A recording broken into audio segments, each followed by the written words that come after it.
रेखा सदिश क्या होता है, आइए उसके विषय में जानते हैं। मान लीजिए कि कोई बिंदु है ए, इसका निर्देशांक है आपका x1 y1 z1, और दूसरा बिंदु है आपका बी, इसका कोऑर्डिनेट है x2 y2 z2। ठीक है, ए और बी को जोड़ने वाली लाइन है आपका ए बी। अब जब रेखा सदिश लिख रहे हैं तो इस रेखाखंड की कोई दिशा दिखाना होगा।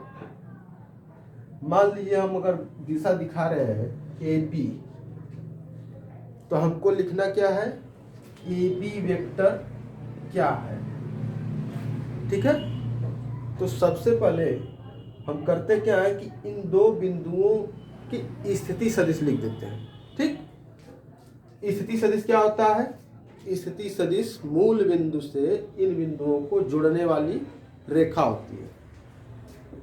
ये हमारा x अक्ष, ये y अक्ष, और ये z अक्ष, ये हो गया आपका y अक्ष।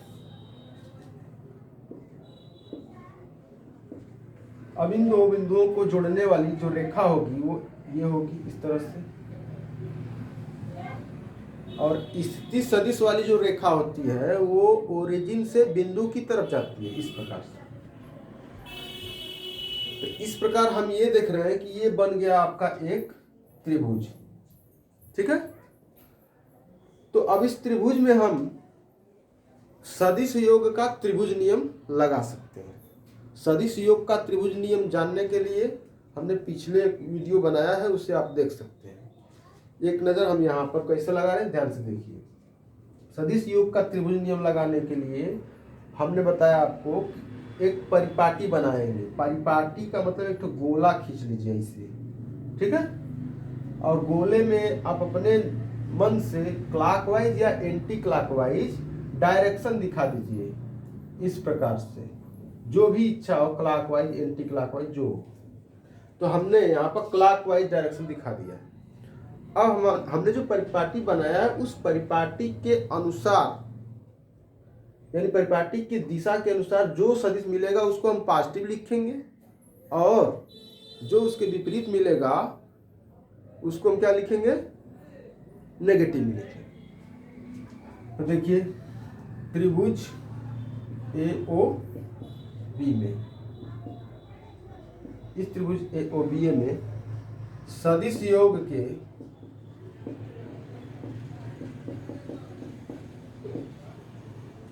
त्रिभुज नियम से क्या होगा, कहीं से कोई भी सदिश जोड़ना चालू कर देंगे। जैसे हमने ये सदिश लिया, इस सदिश में हम देख रहे हैं कि ये O से A की तरफ है, इसलिए इस भुजा का नाम होगा OA। OA AO नहीं होगा, क्योंकि दिशा हमने क्या दिखाया, O से A, ये नहीं होगा, गलत है। ठीक है, OA वेक्टर हो गया, OA वेक्टर प्लस, अब ये वेक्टर लिखेंगे तो ये इन दोनों का डायरेक्शन सेम था इसलिए यह पॉजिटिव हुआ। इसी प्रकार इन दोनों का डायरेक्शन सेम है इसलिए क्या होगा, पॉजिटिव होगा। तो ए बी वेक्टर, अब यहाँ हम देख रहे हैं कि ये डायरेक्शन उल्टा, ओ बी का डायरेक्शन ये है और हमारा डायरेक्शन ये है, उल्टा मिल गया इसलिए इसको नेगेटिव लिखेंगे। O B vector equal to 0 लिखते हैं। ठीक, तो ए बी वेक्टर हमको निकालना था, तो ए बी वेक्टर क्या हो जाएगा, A B vector is equal to, ये उधर पक्षांतर कर दीजिए, O B vector minus O A vector. ठीक है, तो A B vector is equal to O B, मतलब हमने आपको बताया कि ओ बी क्या है, बी बिंदु का स्थिति सदिश वाली रेखा है ये। तो ओ बी रेखा का सदिश क्या लिखेंगे, इस बी बिंदु का स्थिति सदिश जो होगा वो लिख दीजिए।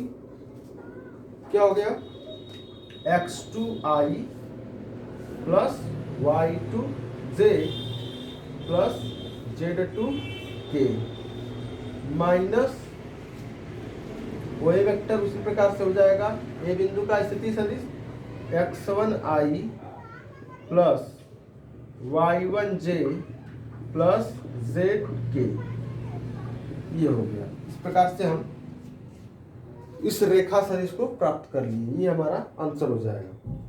अब इससे निष्कर्ष क्या निकलता है? निष्कर्ष ये निकलता है कि अगर किसी रेखा का रेखा सदिश लिखना है, जैसे कि हमने ए बी लिया था, तो अगर ए बी सदिश लिखना है तो ए बी दो बिंदुओं से मिलकर बन रहा है, तो दो बिंदुओं से जब मिलकर बन रहा है ए बी वेक्टर, तो इज इक्वल टू पहले जो बाद में आ रहा है उसका स्थिति सदिश माइनस पहले वाला का स्थिति सदिश। मतलब कि ये एक स्टार्टिंग पॉइंट है जहां से रेखा चल रही है और कहां पहुंच रही है, बी पर। ठीक है, ये स्टार्टिंग पॉइंट है, इनिशियल पॉइंट है, फाइनल पॉइंट। तो इस ए बी का सदिश लिखना है तो फाइनल पॉइंट वाला पहले लिखेंगे स्थिति सदिश माइनस जो इनिशियल पॉइंट है उसका स्थिति सदिश लिखेंगे। यही तो प्राप्त हुआ यहाँ पे, A B is equal to O B minus O A. ठीक है, यही आपको दिमाग में बैठा लेना चाहिए कि किसी भी बिंदु का किसी भी रेखा का सदिश लिखना है तो उस रेखा का सदिश होगा बराबर अंतिम बिंदु जहां पर वेक्टर पहुंच रहा है उस बिंदु का स्थिति सदिश माइनस प्रारंभिक बिंदु जहां से वेक्टर चल रहा है उस बिंदु का स्थिति सदिश। ठीक है, धन्यवाद।